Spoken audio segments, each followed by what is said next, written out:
Right now, somewhere in your mind, a thought is being replayed for the 100th time. A conversation you had last week, a decision you still have not made, a scenario that has not even happened yet.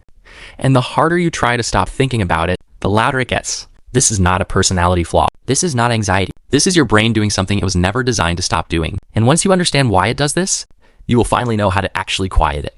Most people think overthinking means thinking too much, but that is not quite right. Overthinking is not about the quantity of thoughts. It is about the quality of the loop.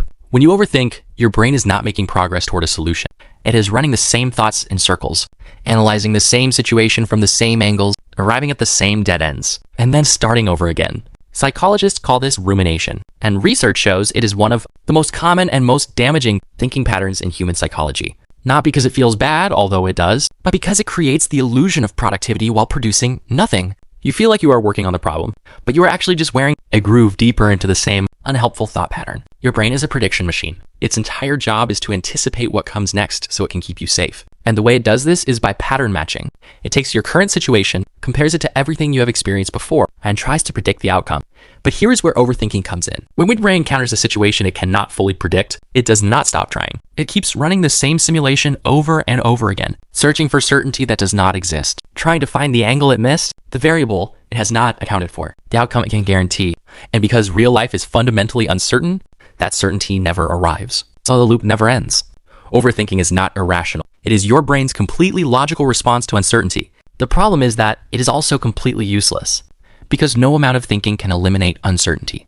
The only thing that eliminates uncertainty is action, and action is exactly what overthinking prevents.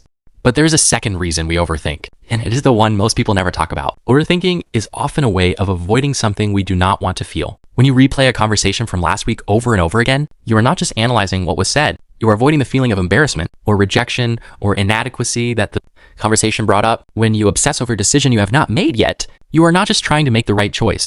You are avoiding the discomfort of uncertainty and the fear of making a mistake. When you imagine every possible way something could go wrong, you are not being thorough or careful. You are trying to feel in control of something that feels out of control. Overthinking is a coping mechanism, a way of staying in your head, because your head feels safer than actually feeling what is underneath the thoughts. But here's the painful truth. The thoughts do not actually protect you from the feeling. They just delay them.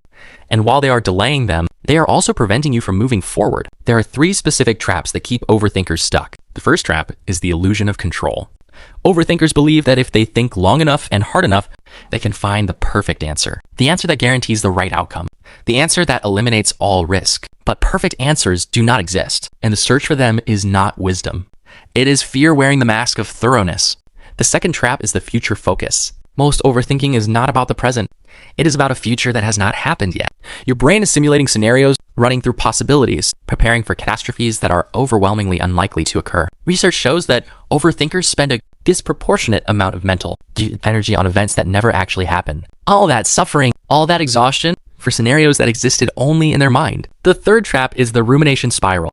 The longer you sit with a thought without acting, the stronger it becomes. Your brain interprets the repetition as importance. If you keep thinking about something, your brain concludes it must be critical. So it gives it more attention, more resources, more processing power, making it harder and harder to let go until the thought feels like the most important thing in the world, even when it is not. So how do you break the loop? The first step is to recognize what type of thinking you are doing. There are 2 kinds of thinking about problems. Productive thinking moves you toward a decision or an action. It generates new information, new angles, new possibilities. Rumination moves in circles. It revisits the same information, the same angles, the same dead ends.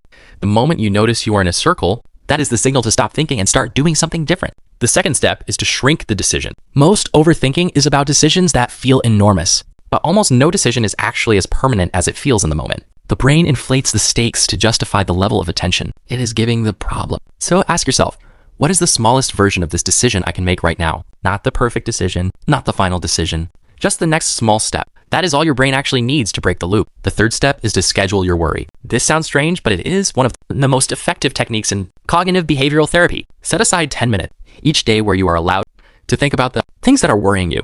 Outside of that window, every time a worrying thought appears, you tell your brain, I will think about that during worry time. What this does is give your brain permission to process the concern later, which quiets the alarm enough for you to function now. The fourth step is the most powerful. Take action before you feel ready, because overthinking is most powerful in the absence of action.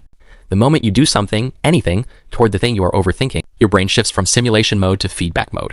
And feedback mode is where learning actually happens, where certainty actually comes from, not from thinking, from doing. Your brain is not broken. It is brilliant. It is trying to protect you from uncertainty in the most thorough way it knows how. But the world you live in is not the world your brain was designed for. Certainty is not coming. The perfect answer is not coming. The guarantee you are waiting for is not coming. What is available to you right now is one imperfect step forward.